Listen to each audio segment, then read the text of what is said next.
The morning of March 28th was unlike any other day at Mountain Pointe High School. The campus was buzzing with excitement as students, faculty, and staff awaited the visit of a very special guest.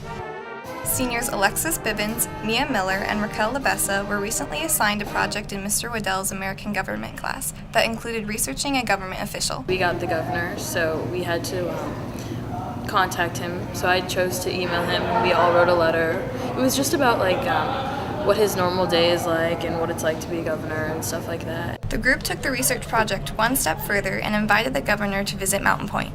I was really excited when he said he was going to come because this is the first time. We've never had a governor. This was like the first people to ever have him at Mountain Pointe. Yeah, so it's pretty big.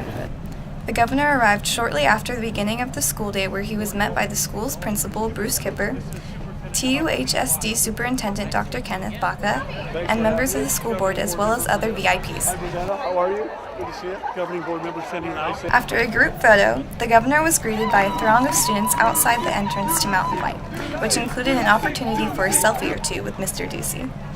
On the way to Mr. Waddell's class, Governor Ducey stopped for a photo opportunity in front of Mountain Pointe's Hall of Fame, which honors alumni who have reached the pinnacle of their chosen profession. Really amazing people come through here. Anticipation and excitement greeted the governor's arrival in Mr. Waddell's class, along with a round of applause. Thanks for having me. Thanks for the warm welcome. Really appreciate it.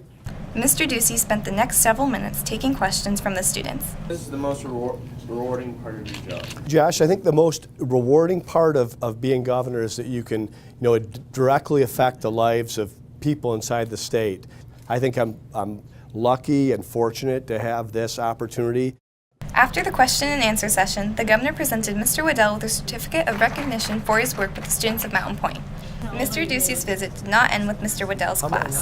He also visited Mountain Pointe's Early Learning Center, where he passed out books to preschoolers. It's good reading. Stopped by the culinary program to see what was cooking. Who gets to eat the food after you make it? We do. You do. Did you make the dough as well? Yeah, we made a dough. And dropped into the engineering class to get a first-hand look at various student projects. So we had an old gas-powered motorcycle, and we're converting it to be completely electrical. This is really the coolest part of our robot because it really brings engineering to life. At the conclusion of his tour, Mr. Ducey met with the student government officers, where he took more questions and offered insight and advice. I do want you to be involved in your community and what goes on. Prior to his departure, I had an opportunity to ask the governor a few questions myself. How can you help public schools such as Mountain Pointe? Well, Kate, it's great to be here today at Mountain Pointe. Mountain Pointe is doing a lot of things right.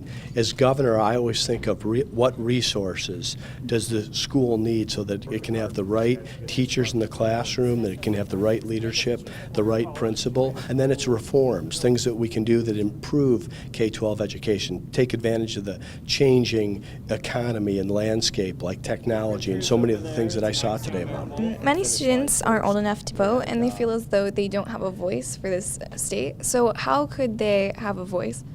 Well, students will get a voice in terms of the vote when they're 18. And what I saw in Mr. Waddell's government class today, I think they'll be well prepared to be participating citizens. But there's plenty of things that young people can do to influence and be involved. I think we saw that in this last year's election cycle. So I would encourage people to first focus on their education and their schooling and really have an open mind. I heard a lot about diversity today at Mountain Pointe, and I saw a lot of diversity. But I also want people to be respectful of diverse viewpoints.